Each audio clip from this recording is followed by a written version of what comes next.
what's up? Welcome to top 5 tips on how to increase your punching power. So right here we got a bob and it's filled up with water up to here. Okay, so if you got one at home, you know how heavy this thing is. I think it's 200, over 200 at least. Is it? Yeah, from what I can tell. Okay, well try to lift it.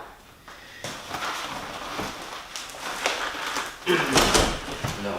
Okay, so it's pretty heavy, okay? So, I don't know, you can go online and check how heavy this thing is, I don't know exactly. Okay, so with a nice and strong punch, you should be able to deliver your body momentum through the target and be able to knock down this bob, okay? So I'm just going to demonstrate, okay?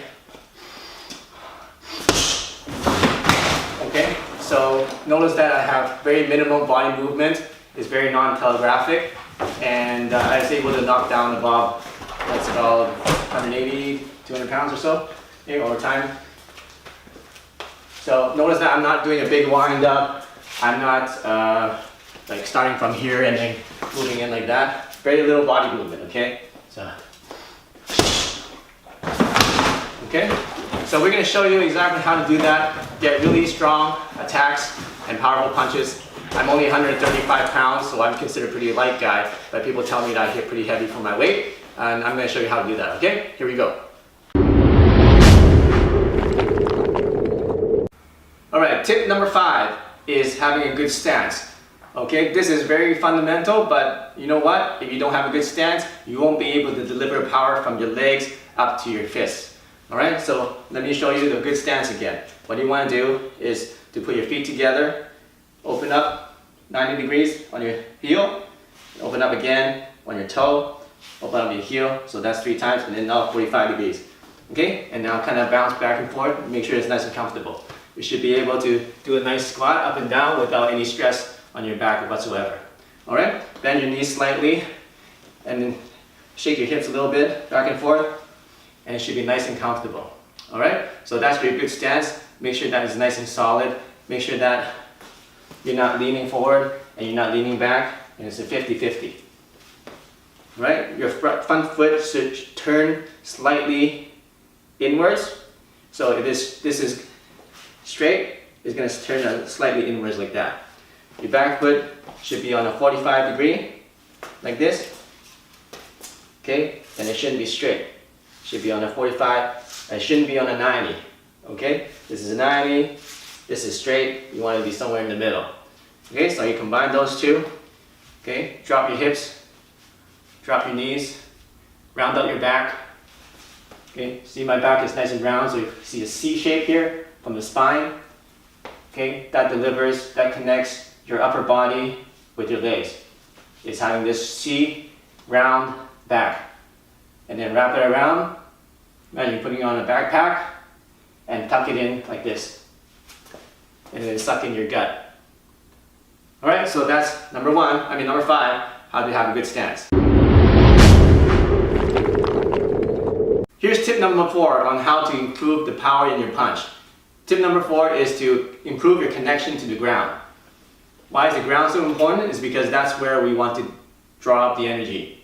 Alright, from the ground through our legs. So one good exercise is doing a nice squat. So get into your stance, and from that stance, slowly go down, all the way. Then imagine you're picking up something really heavy, like 2 big buckets of water, and then lift it up while keeping that water nice and heavy. Okay? Now bring it up here, and you should feel a lot more stronger and a lot more solid. Okay, so do that about 5 times. So drop it slowly, drop down. Okay, and then imagine you're picking up 2 buckets of water, bring it up like this. Now if you're really heavy, you have to imagine it's heavy, right? So if it's heavy, you can't just lift it up with your back, you have to use your whole legs, right? So imagine you're lifting it up, get your hips underneath so you can lift it up like this. And breathe in, and then go back to your position. Okay, now drop everything, drop it.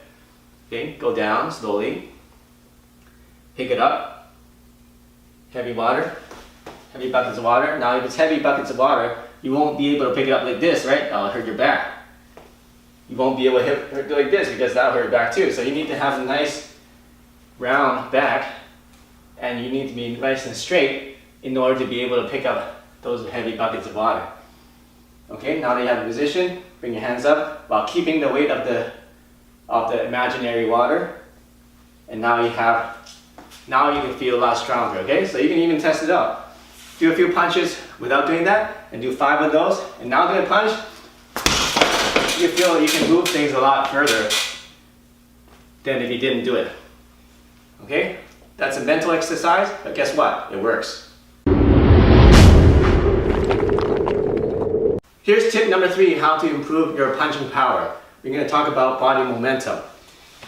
Why do you need momentum? Well, if you're a small guy like me, I'm only 135 pounds, and you want to be able to knock out a guy that's twice your weight, you better use your whole body force into your punch, otherwise it won't do any damage at all. Okay? So how do you get the easy way to get body momentum is to actually move your body in the punch. Actually move your whole body. Alright? In boxing, they do a lot of rotation, which is good. And you get nice impact, but you don't get enough momentum to be able to really move something and really shock somebody's body, okay? So what you want to do is you combine the moving of the body with your punch. Okay, how do you do that is you're going to take a step forward, and then we're going to take a step back with your back foot. Okay, so you can take a step forward with your left foot, and then as you punch, take a step with your right foot as you punch.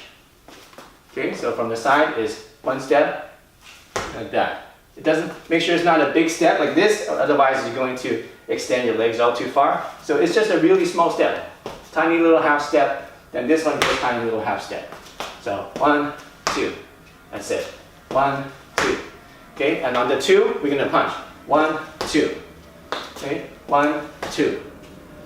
1, 2. So let me demonstrate to you the difference of just the rotation and now with the momentum. With the rotation, it's gonna be like this. Okay, you see there's impact, but the bag doesn't move that much because I didn't transfer my body momentum into it. But with the step, we go. See how much more it moves, and I just moved a little step.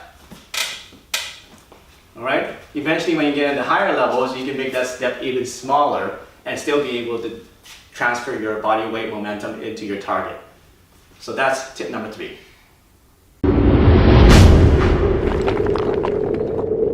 Hey, here's tip number 2 on how to increase your punching power. We talked about the body rotation, we talked about using your body momentum, and now we can talk about another really important tip, which is called expansion and contraction. Now, let's just do an exercise, okay? First of all, let's expand our chest as wide as we can go, expand our chest, and then at the same time expand our knees out, so rotate your knees out like that. Okay, and when you do that, you're going to feel your hips expand. Okay, and now also expand your whole legs this way and your chest this way. Okay, now that you've gone as far as you can, now we're going to contract everything. So we're going to suck in our chest like this, let it sink in. We're going to sink in and wrap our shoulders in. Okay, now we're going to suck in our gut like this. And then we're going to squeeze in our knees together, okay? So now we're in a contracted position. Alright, and now we're going to expand again. Everything stretches out, chest is expanded, your belly is expanded, your hips are expanded, knees are out. Expand like this. Then we're going to contract again. So pull everything in, sink in the chest, round out your back. Your back goes from here, and then it rounds out. Okay, your back is nice and round, your spine is round, and then you suck in your gut this way, suck it in, the hips go in like that, the knees go in like that, and now you're contracted. Alright, so how does this work? Is we're gonna, remember we take a step to get the momentum. Now when we take a step, we're gonna do the expansion, just like that. Take a step, we're expanded. Okay, so expand it. Now when we do the punch, we're going to contract. Okay, so without the hand movement, it's going to be expansion, contraction. Okay, so step, step, expansion, contraction. All right, so I'll show you on the target how this works. So without the expansion, contraction, let's say we're just doing with momentum, I'm just going to do it lightly, just like that, right? Now we're going to do a little bit with the same amount of force with expansion and contraction. Okay, I didn't use any more force, and you can see that there's more force delivered into the target. Okay, so that's expansion and contraction. Use that and you can get more power in your punches. Hey, here's the final tip on how to increase your punching power. This tip is very, very important, and it is very simple, but it makes a big difference. It's about punching through your target and getting penetration. So what I mean is, when you're punching something, your target should be about 6 to 8 inches behind this contact area. Alright? Because if you punch here and your contact area, your mind is just focused on the surface, you're just going to be able to hit the surface, and that won't get enough damage to make the person feel it. So when you're punching, you want to imagine that the contact point and the target is actually 6 to 8 inches behind the contact point. Okay? So, like that. Okay? And that will get you a lot more damage and a lot more power in your punches. Hey, thanks for watching my video on the 5 tips of how to increase your punching power and develop a knockout punch. If you like this lesson, make sure you check out my other lessons right here. And if this is first time here, make sure you click the subscribe button right here to get the latest and coolest self-defense and fighting techniques. Alright, so we see you soon in the next video.